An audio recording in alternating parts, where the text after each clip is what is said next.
Neste domingo celebramos a solenidade de Pentecostes. No dia de Pentecostes, os apóstolos iniciam corajosamente a pregação do Evangelho. Depois, cheios do Espírito Santo, conquistaram todo o mundo pagão. Agora é a vez da Igreja de levar a todos os homens a boa nova de Jesus, que morreu e ressuscitou e nos prometeu o seu Espírito, para nos recordar tudo o que ele nos ensinou. O Espírito Santo transformou radicalmente os apóstolos, que se tinham fechado receosos no cenáculo, transformando-os em fervorosos arautos do Evangelho. O Espírito continua a amparar a Igreja na sua missão evangelizadora ao longo dos séculos, suscitando em todas as épocas testemunhas corajosas da fé. Jesus deixou à sua Igreja o maior de todos os dons, o Espírito Santo, que é Deus, a terceira pessoa da Santíssima Trindade. Ele está presente em toda a atividade da Igreja e de modo especial na Eucaristia. Pode dizer-se que no Espírito Santo a vida íntima de Deus, uno e trino, se torna totalmente dom. O Divino Consolador atua na Igreja ao longo dos séculos e renova com sua ação divina. Por isso a Igreja é sempre antiga e, ao mesmo tempo, sempre nova. Os vários impérios foram se desmoronando com o andar dos tempos, mas a Igreja permanece para sempre, porque ela é animada e guiada pelo Espírito Santo. O Espírito Santo atua nos seus chefes, nos apóstolos e os seus sucessores e atua na alma de cada um dos fiéis. Ele santifica-nos, realiza em nós o projeto maravilhoso de Deus, que nos chama à santidade, a configurar-nos à imagem de seu Filho Jesus. O Paráclito está em nós, pela graça, que nos torna filhos de Deus e ensina-nos a viver como filhos. Os apóstolos não se afastam de Jerusalém. Eles esperam reunidos no mesmo lugar, o cenáculo, a vinda do Espírito prometido. Reunidos com Maria, os apóstolos perseveram unidos em oração, esperando o cumprimento da promessa. Diz-nos São Lucas que no dia de Pentecostes o Espírito desceu sobre eles sob a forma de línguas de fogo, e como um vento impetuoso que encheu toda a casa, e todos ficaram cheios do Espírito Santo. Começaram imediatamente a ser testemunhas. Começaram a falar outras línguas que cada um ouvia e percebia na própria língua materna. Ninguém mais os conseguirá calar, nem as dificuldades, nem as ameaças, nem os perigos de morte. Nada.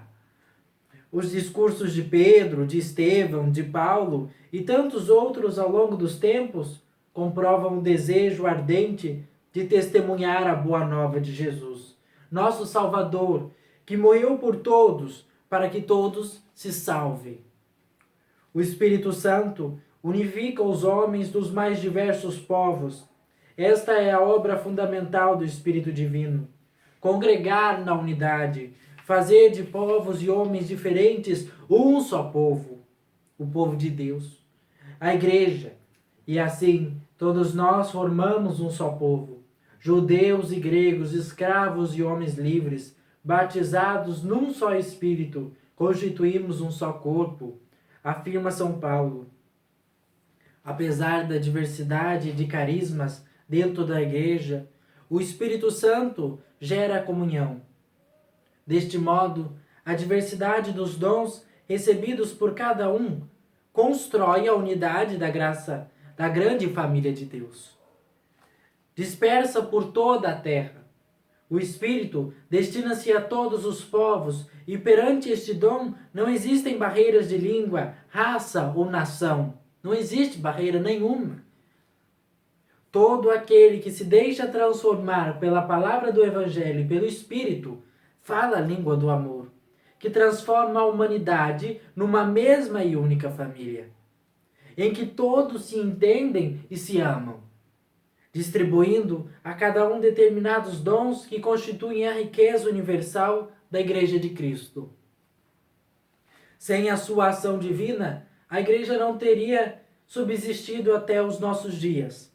Os mártires não teriam oferecido a sua vida no meio do sofrimento, e não encontraríamos à nossa volta tanto heroísmo oculto dos pais, dos que se entregam ao serviço dos outros, sem esperarem qualquer recompensa, ou mesmo reconhecimento da sua abnegação.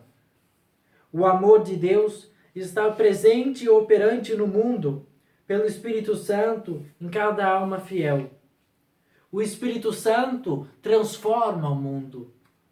Não temos outro caminho para a paz a não ser colocar Jesus acima de todas as realidades humanas, guiados pelo Espírito Santo. A paz tem de começar do coração de cada um de nós, pela reconciliação com Deus e pela vida em graça. A paz nasce do amor de Deus.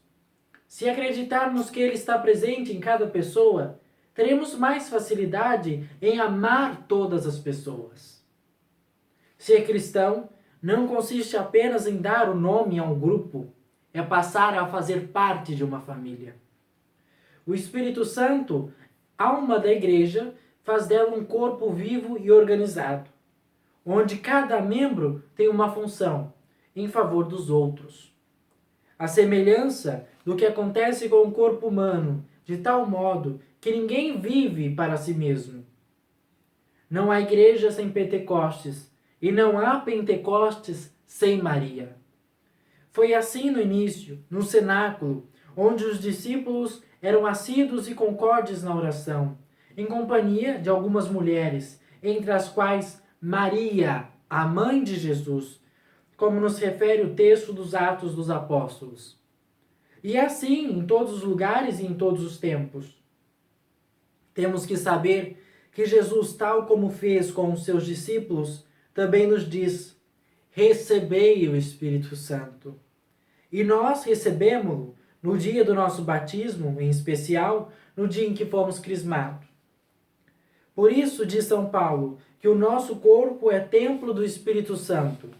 Portanto, o Divino Espírito habita em nossos corações, está conosco. É Ele que nos anima e fortalece a nossa fé. Neste sentido, dizia São Paulo, ninguém pode dizer Jesus é o Senhor, a não ser pela graça do Espírito Santo. Espírito que vem do auxílio de nossa fraqueza, cria, vivifica e renova toda espécie de cegueira e de morte que possa existir em cada um de nós. O Espírito Santo é o conselheiro, o defensor, o amigo, a sabedoria que coloca na nossa boca a defesa, quando comparecemos perante os tribunais para dar testemunhos de fé. Pelo batismo, o Espírito Santo torna-nos membros do corpo místico de Jesus, filhos de Deus e herdeiros do céu. Pela confirmação, somos constituídos por Ele, testemunhas do Mestre, ajudando as pessoas a segui-lo, a imitá-lo. Toda a nossa caminhada para o céu é guiada pelo Espírito Santo. Aonde chega o Espírito Santo de Deus, tudo renasce e se transforma. Tudo se transfigura. Um elemento fundamental do Pentecostes é a surpresa. O nosso Deus é o Deus da surpresa. A igreja que nasce no Pentecostes é uma comunidade que suscita admiração, porque com a força que vem de Deus, anuncia uma mensagem nova, a ressurreição de Deus. Ele está vivo. Com uma linguagem nova, a linguagem do amor. Não é possível levar uma vida cristã normal sem abrir as portas do Espírito Santo, a ação do Espírito Santo em nós. Não podemos viver uma vida, ser um cristão, se a gente não abrir o nosso coração para o Espírito Santo habitar em nós. A imitação de Jesus também, nós não estamos no mundo para julgar e condenar os outros, mas para levá-los ao encontro de Jesus. O Espírito Santo ensina-nos, orienta-nos indica-nos o caminho. Ele recorda-nos tudo aquilo que disse Jesus. É a memória viva da Igreja. E enquanto nos faz recordar, leva-nos também a compreender as palavras do Senhor. O Espírito Santo recorda-nos o mandamento do amor e chama-nos a vivê-lo. Chama-nos a vivê-lo, o mandamento do amor.